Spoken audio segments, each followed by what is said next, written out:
Récemment, nous avions connu quelques difficultés, de grosses difficultés plutôt, et il y a eu une bonne réactivité. Aujourd'hui, nous avons une meilleure capacité de production, mais cependant, les populations me chargent de vous dire qu'avec le PUDC laser, 32 villages qui devaient être électrifiés depuis lors tardent donc à l'être, mais aussi une doléance très importante, c'est qu'il y a sur l'axe Kédougou-Saraya un projet d'électrification, mais il n'y a rien de plus frustrant pour un village de voir une ligne passer et ne pas être connecté à cette ligne-là. Donc il y a quelques villages, Diaraba, Silakunda, Samekuta, et ceux de Fongolimbi aussi vraiment demandent l'éclairage sur cet axe-là. Et pour moi, Fongolimbi, c'est le symbole normalement de l'émergence. Si on arrive à avoir l'électricité là-bas, ça veut dire que nous avons fait quand même beaucoup d'avancées.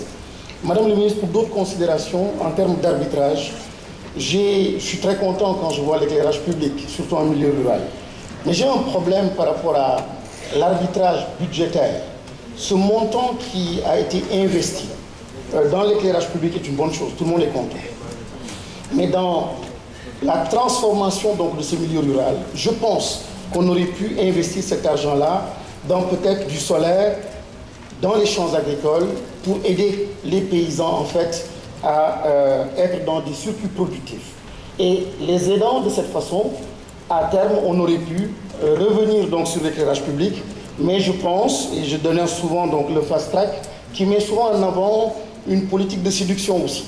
Il faut tout de suite que tout s'allume pour que les gens soient contents, mais en réalité, on ne s'installe pas et on n'installe pas le pays dans une véritable transformation, et une transformation qui a un impact sur les populations et de façon durable.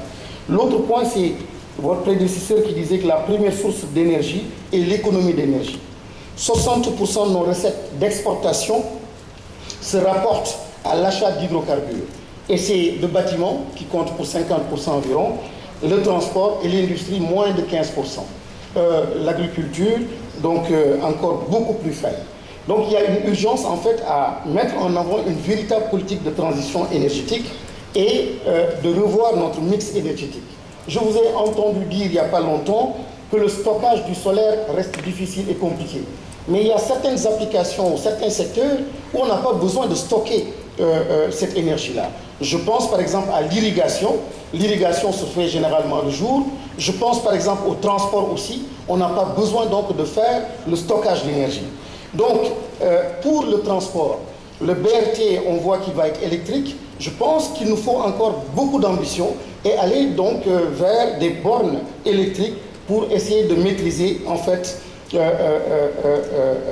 les dépenses dans ce secteur-là qui consomme énormément. Je voudrais aussi vous inviter à une véritable réforme de la Sénélec. Une réforme de la Sénélec qui va miser sur ce mix énergétique-là et surtout aller dans le sens de subvention pour les ménages, pour les entreprises qui ont besoin de changer aussi ce mix-là, de s'adapter et d'aller vers des énergies renouvelables. Madame le ministre, une planification des infrastructures énergétiques. Je me pose des questions. En 2,5 millions habitants, nous sommes passés aujourd'hui donc à 16 millions environ, et en 2035, nous serons 36 millions. Est-ce qu'aujourd'hui, il y a une planification rigoureuse de ces infrastructures énergétiques-là? Et est-ce que nous allons être moins dépendants? Qu'est-ce qui est fait à ce niveau-là? J'attendrai donc vos réponses. Maintenant, pour la SAR. La capacité aujourd'hui est de 1 million de tonnes.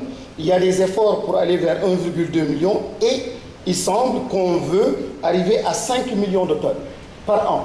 Mais pour la situation géographique de la SAR, ça peut poser un problème de sûreté, de sécurité. Madame la ministre, pourquoi pas une deuxième raffinerie? Et pour une question simplement d'équité territoriale, que ce soit au niveau donc de Fatick vers Differ, pour justement avoir une raffinerie aussi de dernière génération. Je vous remercie, chers collègues.